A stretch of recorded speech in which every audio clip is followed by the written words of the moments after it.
Have you ever felt like you were on the outside looking in? That's how it feels for a lot of kids in my story. Tulsa, Oklahoma. Back in the 1960s. The town is split right down the middle, not by a river or a highway, but by money. You were either a greaser or a sock. Simple and complicated. The greasers, boys from the east side, we don't have much money.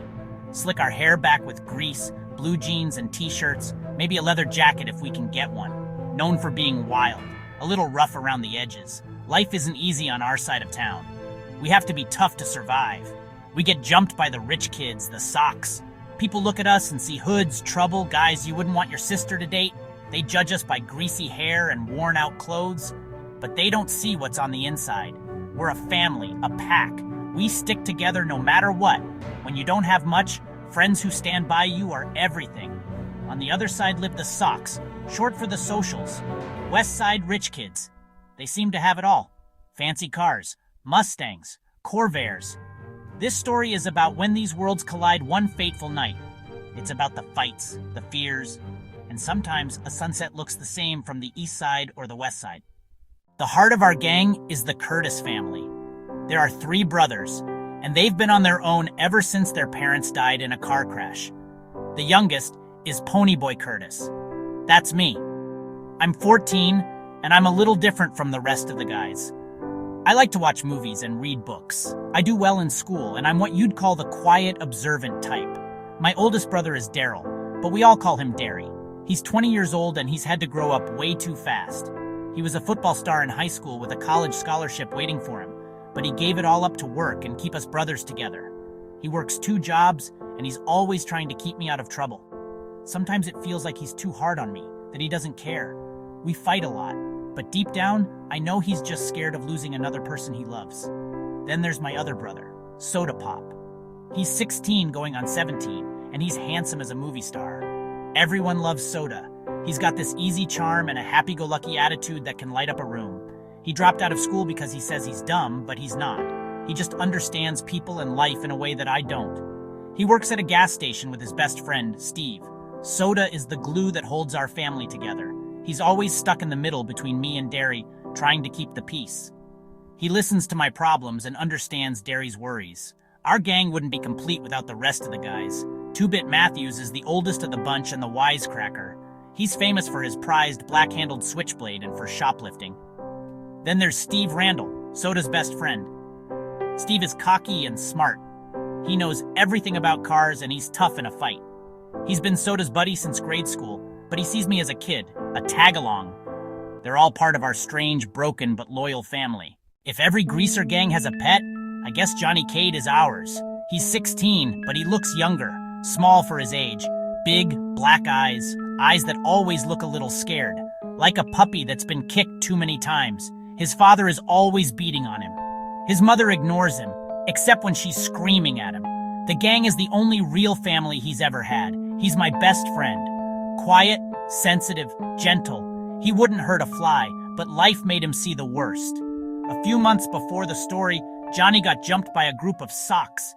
They beat him so badly he almost died. It changed him. He was always nervous before. Now he's terrified. He started carrying a 6-inch switchblade everywhere. He swore he'd never let them beat him like that again. He'd kill the next person who tried. We all knew he meant it. That fear and that promise hang over him. Then there's Dallas Winston, Dally, the toughest hood in our group, maybe the whole city.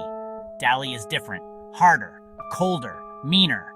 3 years on the wild side of New York. Arrested the first time at 10. He's been in jail. He gets into fights. A long police record.